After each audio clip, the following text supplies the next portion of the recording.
Сәлеметсіңдер ме 8-ші сынып оқушылары? 3-ші тоқсанның 1-ші бөлім бойынша жиынтық бағалауы балалар. Тұрақты электр тоғы тарауы бойынша 3-ші нұсқа. Берілген барлығы 3 тапсырма. 3 тапсырманың барлығын орындайтын боламыз. Басқа нұсқаларын іздесеңіздер, каналға кіріп көрсеңіздер болады балалар.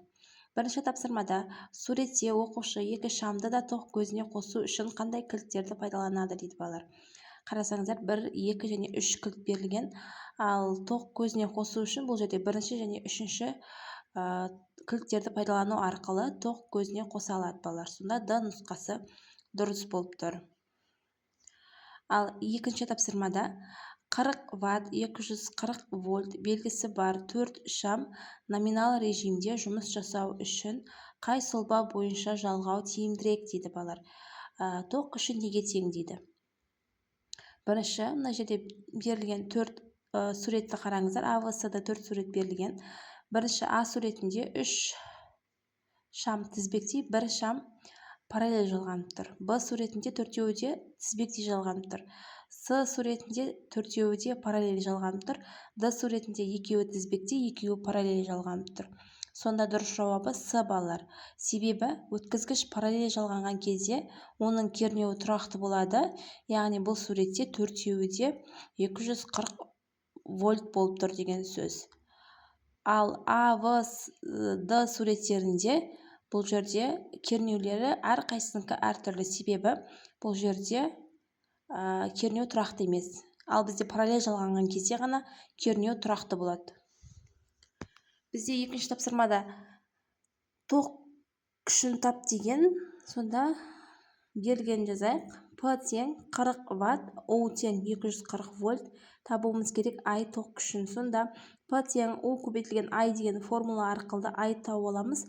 I тең П бөлінген У деген формула шығады. Сонда 40 Втті бөлеміз 240-қа. Сонда жауабы шығып тұр. Келесі балалар, 3-ші тапсырмада суретте электр тізбегі көрсетілген дейді. Мені қараңыздар. Батарея, амперметр, шам, резистор 4-еуі жалғанған сұлба беріліп тұр. Электр тізбегі беріліп тұр. А тапсырмасында электр тізбегі тоқ көзіне қосылғанда шам жанады дейді. Бірақ амперметр бағдаршасы, яғни стрелка кейін қарай ауытқиды. Амперметр дұрыс жұмыс жасау үшін тізбекке қандай өзгеріс жасау қажет дейді балалар. Ең алдымен балалар, батареядағы плюсты амперметрдің плюсына қосу қажет. Және батареядағы минусты резисторға қосу қажет. Сол кезімізде амперметрдің бағдаршасы кейін қарай ауытқымайды, дұрыс жұмыс жасайды. Яғни керісінше жалғау керек деген сөз. Келесі Б тапсырмасында амперметр тізбекке қалай жалғанады дейді балалар. Амперметр бізде тізбекке тізбектей жалғанады. С тапсырмасында шамдағы потенциалдар айырымы 4 вольт болса, шамнан өтетін тоқ күшін есептеңіз дейді. Есептің берілгенін жазайық. У тең 4 вольтқа тең, R тең 15 омға тең. Табуымыз керек I тоқ күшін. Есептің шығарайық ары қарай. I тең U бөлінген R деген формулаға саламыз. 4 вольтті бөлеміз 15 омға. Сонда жуықтап алғанда 0,26 ампер шығады. Біз оны домалақтап 0,3 ампер деп алсақ болады. Келесі Д тапсырмасында шам тізбекте 20 минут қосылып тұрса, қанша энергия бөлінеді дейді. Есептің берілген жазайық. Т бізде 20 минутқа тең, табуымыз керек Q-ді. 20 минутты секундқа айналдырып аламыз. 60-қа көбейтеміз, сонда 1200 секунд болады балалар.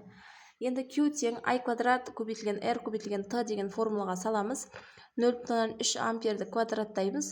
Оны көбейтеміз 15 омға, оны көбейтеміз 1200 секундқа. Сонда балалар жауабы 1620 джоуль шығады екен.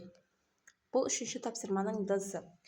Балалар, бізге берілген есептердің барлығын шығарып аяқтадық. 3 тапсырманы да. Түсінбеген жерлеріңіз болса, комментарийға жазып сұрасаңыздар болады.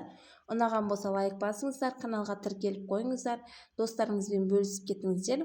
Тағы да қандай өздеріңіздің нұсқаларыңыз бар, шығара алмай жүрген есептеріңіз бар, комментарийдан жазып сұрасаңыздар болады балалар.